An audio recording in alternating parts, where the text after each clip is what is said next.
Hello, मेरा नाम अभिषेक कुमार है और आज हम बात करेंगे एनपीए इशू इन इंडिया। इस टॉपिक में हम लोग चर्चा करेंगे एनपीए क्या है, एनपीए कितने प्रकार के होते हैं, उनके क्या रीजन्स हैं और उसका प्रभाव क्या क्या है और किस प्रकार से टैकल ऑफ एनपीए चल रहा है और इसको रिड्यूस करने का तरीका क्या क्या है, हम उस पर विचार करेंगे और चर्चा करेंगे। एनपीए का पूरा नाम नॉन परफॉर्मिंग एसेट्स है, यानी what is non performing assets. इसमें फर्स्ट पॉइंट है मनी और assets provided by banks to companies और individuals as loans sometimes remain unpaid. This late or non-payment of loans is defined as non-performing assets. They are also termed as bad loans or bad assets. इसका मतलब है कि bank जब company को पैसे देती है या किसी व्यक्ति को देती है और वो पैसा नहीं दे पाता है या देता नहीं है, इसी लेट और नॉन पेमेंट लोन्स को नॉन परफॉर्मिंग एसेट्स कहते हैं। इसे बैड लोन्स भी कहते हैं और बैड एसेट्स भी कहा जा सकता है। इसमें सेकंड पॉइंट है generally that a specified period of time is 19 days in most of the countries and across the various lending institutions. इसका मतलब है अगर कोई लोन दिया जाता है और अगर लोन का इंटरेस्ट या प्रिंसिपल अगर वो बैंक के पास 90 दिनों तक नहीं आता है तो उसे एनपीए में काउंट किया जाता है। अब हम लोग बात करेंगे type of NPA. Bank NPA को 3 तरह से क्लासिफाई करती है: substandard, doubtful and loss assets. Substandard assets. Assets which has remained NPA for a period less than or equal to 12 months. एक बार एनपीए क्लासीफाई होने के बाद एनपीए बनने के बाद 12 महीने तक नहीं आता है तो उसे सबस्टैंडर्ड एसेट्स कहा जाता है। सेकेंड पॉइंट है doubtful assets. An assets would be classified as doubtful if it has remained in the substandard categories for a period of 12 months.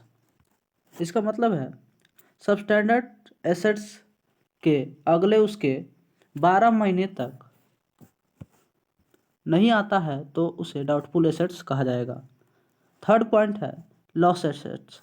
As per RBI loss assets is considered uncollectible and of such little value that its continuance as a bankable assets is not warranted, although there may be some salvage or recovery values. इसका मतलब है doubtful assets classify होने के बाद भी अगर loan का पैसा नहीं आता है तो उसे लॉस एसेट्स कहा जाएगा। एनपीए के बारे में बहुत सारे न्यूज़ चर्चित में है, जैसे आरबीआई ने फाइनेंशियल स्टेबिलिटी रिपोर्ट जारी की है जिसमें ग्रॉस एनपीए 12.5% मार्च 2021 में बढ़ गया है। आरबीआई का ये 21st इशू है फाइनेंशियल स्टेबिलिटी रिपोर्ट का। RBI financial stability report FSR release करती है। इसको 6 महीने में एक बार जारी किया जाता है। इस बार कोविड के कारण 1 महीना डिले हो गया था। FSDC financial stability and development council FSR को बनाती है। एफएसडीसी के chairman the union finance minister of India होते हैं और इनके members governor reserve bank of India, finance secretary department of financial service इत्यादि होते हैं। एफएसडीसी फाइनेंस के बारे में सबसे पहले रघुराम राजन कमेटी के द्वारा 2008 में बोला गया। इनका कहना था कि इससे पोजीशन के बारे में पता चलेगा। 2010 में फाइनेंस मिनिस्टर प्रणब मुखर्जी ने एफएसडीसी का निर्माण किया और 2010 के बाद हर 6 महीने में फाइनेंशियल स्टेबिलिटी रिपोर्ट जारी की जाती है। अब हम रीजन्स के बारे में बात करते हैं। Reason for rise in NPA in India. NPA rise होने के बहुत सारे रीजन हो सकते हैं। जनरली जो देखे जाते हैं वो हैं, इसमें फर्स्ट पॉइंट है slow down in global economy. इसका मतलब है वैश्विक अर्थव्यवस्था में मंदी। ग्लोबल इकोनॉमी डिक्रीज करती है तो बैंक पर ऑटोमेटिकली स्ट्रेस बढ़ता है। सेकेंड पॉइंट है irrational lending by banks to business houses. Means बैंकों द्वारा व्यापारी घरानों को तार्किक उधार दिए जाते हैं। थर्ड पॉइंट है slow growth in sector like infrastructure, mining, iron and steel aviation where maximum loans are granted. इसका मतलब है infrastructure, mining, iron and steel aviation जैसे क्षेत्र में धीमी वृद्धि है जहां अधिकतम ऋण दिया जाते हैं। इससे भी बैंकों पर अधिक से अधिक स्ट्रेस बढ़ता है और वो इसे एनपीए में काउंट करती हैं। फोर्थ पॉइंट है political pressure on PSP to lend to big corporates. Means बड़े कॉरपोरेट्स को कर्ज देने के लिए पीएसपी पर सियासी दबाव बनाए जाते हैं। फिफ्थ पॉइंट है slow and uneven legal system and weak bankruptcy laws. Means धीमी और असमान कानूनी व्यवस्था और कमजोरी दिवालियेपन कानून, जिसका फ़ायदा बैंकरप्टी लोग अधिकतर क्या करते हैं। सिक्स पॉइंट है incompetence of traditional banks to make long term loans 20 to 25 years for big infrastructure projects. Means पारंपरिक बैंकों की क्षमता में बड़े बुनियादी ढांचे कानूनी के लिए दीर्घकालिक ऋण बनाने के लिए। इसका मतलब है ट्रेडिशनल बैंक जो होती हैं वो ऐसे कानून बनाती हैं जिससे कि जो इंफ्रास्ट्रक्चर जो प्रोजेक्ट, ट्रेडिशनल बैंक जो होती हैं वो ऐसे कानून बनाती हैं जिससे कि बड़े प्रोजेक्ट के लोन्स बड़े अधिक समय तक रहें। अगर हम फैक्ट्स की बात करें तो फर्स्ट है हिस्टोरिकल फैक्टर्स, ऐतिहासिक तथ्य। सेकंड है रिलैक्स्ड लैंडिंग नॉर्म्स, उधार देने के नियमों में ढील किया गया। लैक ऑफ कंटिजेंसी प्लानिंग, आकस्मिक योजना का अभाव था।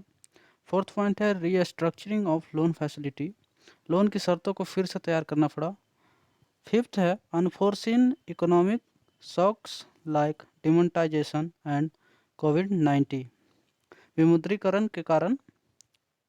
विमुद्रीकरण या मुद्रों को चलन से बाहर करना। हिस्टोरिकल फैक्ट्स ये है कि 2000 से 2008 के बीच इंडियन इकोनॉमी बूम फेज में थी। बूम फेज का मतलब है high demand phase and continuous successful operation चल रहे थे। इस समय पब्लिक सेक्टर बैंक बड़े पैमाने पर अस्थायी रूप से धन उपलब्ध करा रहे थे ताकि ब्याज के साथ वापस कर दिया जाए। पर हुआ यह कि प्रॉफिट घट गई, ग्लोबल इकोनॉमी घटने के कारण इसके कारण माइनिंग प्रोजेक्ट को रोक दिया गया और पर्यावरण संबंधित परमिट में विलंब हुआ। आयरन स्टील सेक्टर में अस्थिरता, दाम से रॉ मटेरियल की कमी हो गई। इसके कारण समय पर लोन वापस नहीं किया गया और एनपीए बढ़ता गया पब्लिक सेक्टर बैंक में।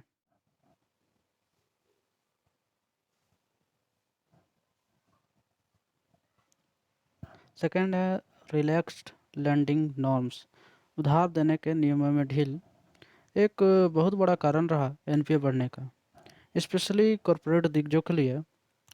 आर्थिक स्थिति और ऋण दर करण ध्यान से नहीं चेक किया गया। ऑल्सो एक दूसरे से बैंक compete कर रहे थे, बेहद संख्या में अनसिक्योर्ड लोन दिए जा रहे थे। ये एनपीए के गुण हैं। थर्ड है lack of contingency planning, bank पर्याप्त आकस्मिक योजना संचालित नहीं कर रही थी, स्पेशली फॉर समन परियोजना में जिसमें स्ट्रेटेजिक रिस्क ज़्यादा होता है। उन्होंने कार्य नहीं किया like failure of gas project to ensure supply of gas और failure of land acquisition process for highways. Fourth point है restructuring of loan facility, loan की शर्तों को फिर से तैयार करने से भी बहुत सारी प्रॉब्लम्स हुई like over leverage and inadequate profitability. ये प्रॉब्लम्स अधिकतर पब्लिक सेक्टर बैंक में हुई। यहाँ पर ओवर लिवरेज का मतलब है business has brought too much money and is unable to pay interest payment and principal payment. And inadequate profitability का मतलब है लाभप्रदता से, अपर्याप्त लाभप्रदता से। लास्ट पॉइंट है unforeseen economic shocks like demonetisation and कोविड-19। इससे इंडियन इकोनॉमी को बहुत बड़ा झटका लगा। एनपीए के प्रभाव के बारे में बात करते हैं। फर्स्ट पॉइंट है lenders suffers lowering of profit margins. उधारदाताओं को लाभ मार्जिन में कमी का सामना करना पड़ता है। सेकंड पॉइंट कहता है कि बैंक पर दबाव होता है, बैंक में कम पैसा होता है अदर प्रोजेक्ट के लिए, इसके कारण नकारात्मक प्रभाव पड़ता है बड़ी राष्ट्रीय अर्थव्यवस्था पर। थर्ड पॉइंट है बैंक जो है प्रॉफिट मार्जिन्स को मेंटेन करने के लिए इंटरेस्ट रेट बढ़ा देती है।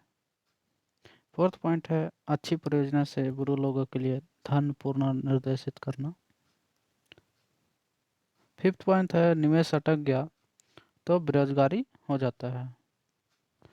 सिक्स पॉइंट है पब्लिक सेक्टर बैंक का अगर हालत ख़राब है, इसका मतलब शेयर होल्डर्स को सही रिटर्न नहीं मिल पा रहा है, means government of India gets less money as a dividend.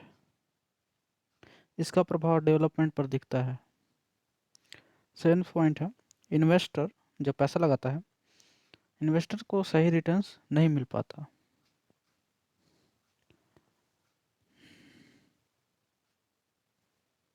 Eight point है इंडिया के बैंकों और कॉरपोरेट सेक्टर दोनों में स्ट्रेट बैलेंस शीट है। नाइन्थ पॉइंट है एनपीए रिलेटेड काउज जो होता है वो जुडिशरी पर ज़्यादा दबाव बनाती है। एनपीए रिलेटेड केसेस जो होता है वो जुडिशरी पर ज़्यादा दबाव बनाती है। इसमें एक शब्द था बैलेंस शीट सिंड्रोम, जिसका मतलब है financial balance of an organisation. अब हम लोग एनपीए से कैसे टैकल किया जाए उसके बारे में जानेंगे। फर्स्ट है कॉरपोरेट डेब्ट रीस्ट्रक्चरिंग, कॉरपोरेट ऋण पुनर्गठन 2005।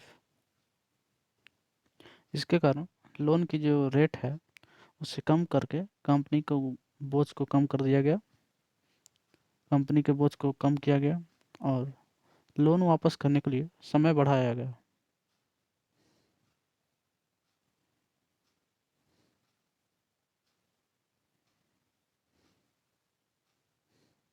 मिशन इंद्रधनुष 2015। मिशन इंद्रधनुष पीजे नायक समिति के सुझाव के आधार पर लागू किया गया। इसमें 7 प्रावधान थे। मिशन इंद्रधनुष पीजे नायक समिति के सुझाव के आधार पर लागू किया गया। इसमें 7 प्रावधान थे, इसलिए इसे इंद्रधनुष नाम दिया गया। इसे A to G of banking sector reform कहा जाता है। ए का मतलब है अपॉइंटमेंट, नियुक्ति से संबंधित सुधार किए जाते हैं इसमें। सेकंड है B bank board bureau. Bank board bureau की स्थापना की गई उच्च स्तरीय नियुक्ति प्रक्रिया में सरकार के हस्तक्षेप को कम करने के लिए बनाया गया। तीसरा है सी कैपिटलाइजेशन, पूंजी पूंजी जुटाना। फोर्थ है डी स्ट्रेसिंग, तनाव को कम करने के लिए बैंक अपने एनपीए को एआरसी आर्क को बेचेगी। ठीक है। 5 इम्पावरमेंट, सशक्तिकरण। 6 है फ्रेमवर्क ऑफ अकाउंटेबिलिटी, उत्तरदायित्व की स्थापना, इससे पारदर्शिता सुनिश्चित की जा सकेगी। 7th है गवर्नेंस रिफॉर्म, प्रशासनिक सुधार, इससे प्रत्येक वर्ष ज्ञान संगम का आयोजन किया जाएगा जिसमें पीएम, वित्त मंत्री, आरबीआई गवर्नर और बैंकों के सब सीएमडी उपलब्ध रहेंगे, बैंकों के सीएमडी शामिल होंगे।